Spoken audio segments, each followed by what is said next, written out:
Good morning. I'm Abby Phillip in New York. Is it the best of times or the worst of times? Once again, another American sector becomes a political Rorschach test. First, the good. The economy has largely defied gravity despite the uncertainty of Donald Trump's tariffs. The nation's GDP grew sharply in the second quarter, and people are shopping. Consumer spending, which powers 70% of the economy, is also up. Combine this with steady inflation, a stronger stock market, and tariff revenue in the billions, according to the White House. Now, here's the bad news. The unemployment rate is rising. Hiring is slowing. July's jobs report was the worst since the pandemic. Prices are up. Investment in this is down. And once again, confusion and chaos reign over who gets a tariff and who gets a delay and who gets a break. Oh, and Trump just fired the messenger in charge of the jobs reports. Why? Because he didn't like the results. We're doing so well. I believe the numbers were phony, just like they were before the election. And there were other times. So you know what I did? I fired her. Right. And you know what? I did the right thing. So, do you feel liberated yet? Well, it depends on who you ask. This firing of the head of the Bureau of Labor Statistics is, I think, one of the more stunning things that Trump has done, not because people in Washington will be stunned, but because of the ripple effects that it will have for the people who rely on it around the globe and on Wall Street, people who make business decisions here in this country. Yeah, I think that there's going to inevitably have to be a private sector alternative that emerges. Most of these statistics can be pulled after the fact. Even if the government tries to flub the numbers or fudge them, there is a way that we're going to be able to get that data. But keep in mind, he's toyed with the idea of firing Jerome Powell on a number of occasions. That's something that's much more difficult for him to do. There are checks in place. His lawyers, I bet, have advised him against doing so. This is something that's technically within his purview to do. But I think it raises concerns naturally if you're going to put somebody in place who's going to be a bit more favorable to you. Are they going to inflate the numbers as we see them? But to your opening, we're in a choose your own adventure economy. There's something good. There's plenty of good things you could point to, and there's plenty of bad things you could point to. What you don't need right now is this sort of just uncertainty when you're giving out basics around jobs numbers.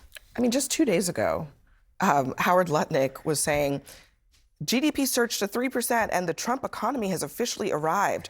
Biden's first quarter is behind us, and growth is already accelerating. So the only thing that's really changed is Trump's mood. Yeah. Today. I mean, look, if I were a decision desk on the economy, I'd say it's too early to call. We don't know exactly where this Trump economy is necessarily going, though I do have to ask the question of whether or not the suit that Donald Trump wore on Friday is from the Banana Republic. Because when you fire a lifelong bureaucrat whose mere job is to count the numbers, count the numbers, count the number of jobs. This is not a partisan position. This, to me, is the worst of Donald Trump that gets at the conspiracy theories, the idea that the 2020 election was stolen when clearly it wasn't. These job numbers weren't flubbed. This is a reaction to Donald Trump's tariffs that, at least in the near term, at least the job market did not necessarily like. I think that's absolutely right. And what scares me here is this notion of, if you don't give me jobs numbers I like, I will fire you. What will the next person do, right? Every Trump firing is that, if you don't give me what I like. So does he live in a world where he doesn't actually know what's going on? Because the people who might say, hey, something bad is happening, wouldn't say it to him because they would risk losing their job?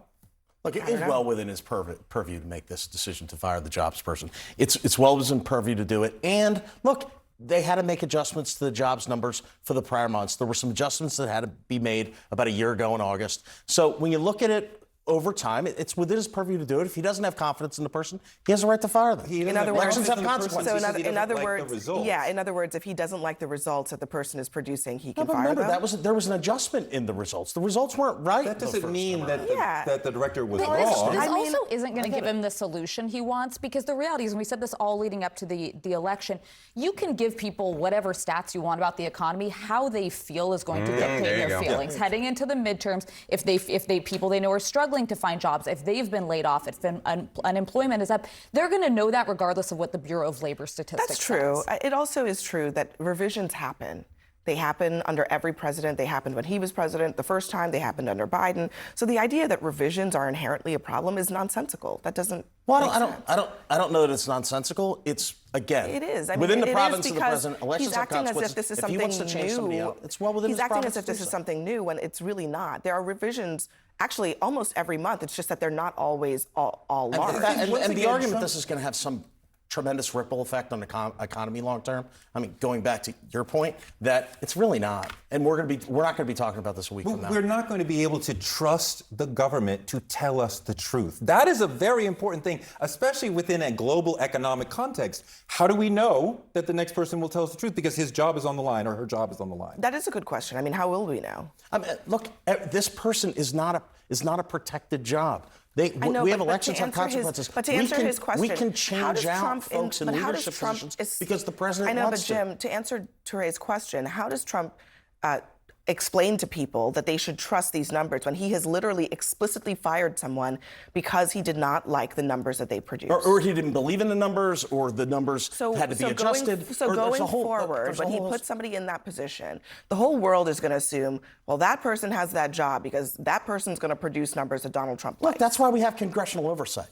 Right? That's why Congress exists, to have congressional oversight. And it's up to Congress then to hold these agencies accountable. We have checks and balances in this country. Yeah, the president isn't the only check and is not the only balance. It's just interesting that Trump is sort of devoid of agency in this situation, as if he doesn't have the power to exert some kind of modicum of self-control in this moment. Donald Trump can do a lot of things as president. The presidency is vested in enormous powers. But just because you can do something doesn't mean you should do something. Right. And in this particular case, I am somebody who studies stats. And, you know, I give Donald Trump, I think, a very fair shake. I give all sides, I think, a pretty fair shake. But it is reliant on the numbers being reliable. And when you make moves like this, you see a little bit of doubt that the numbers going forward with whomever is put in charge of the BLS, all of a sudden, at least in terms of numbers, that they are not nearly what they should be. And that's a very key point, because if you put somebody in who's just a diehard Trump loyalist and suddenly you start seeing off-the-charts numbers that just don't reflect the reality of the economy, Americans are not going to believe it. But we do live in such a polarized environment right now that about half the country is going to be like, yeah, I don't trust a Biden appointee, put in a Trump person. And the other half is going to be like, this is unprecedented. You're firing a bureaucrat who's not a partisan. So I think either way you're going to have a lack of trust, but I do think there's a way that the numbers should. But your other point is, trust the bureaucracy? Are we going to sit around this table and say that people in this country trust career bureaucrats at this point? First of all, I don't think that's the case. We had to change election for that however reason. many years, okay, everybody gets the jobs numbers on the first Friday of the month, and they digest them. But the more important thing about jobs numbers, I mean, yes, everybody understands the economy based on their own personal economy, what's happening in their families and their communities.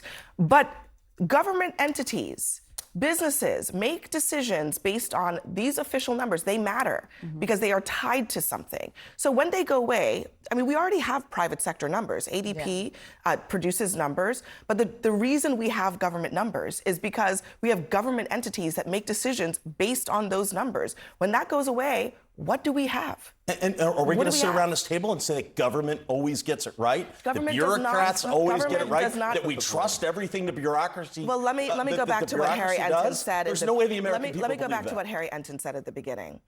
What makes the United States different from the Banana Republic or the Soviet Union or whatever it is that actually, that over many decades we've created a system in which people believe, not just us as Americans, but around the world, that American statistics and numbers and facts are generally reliable.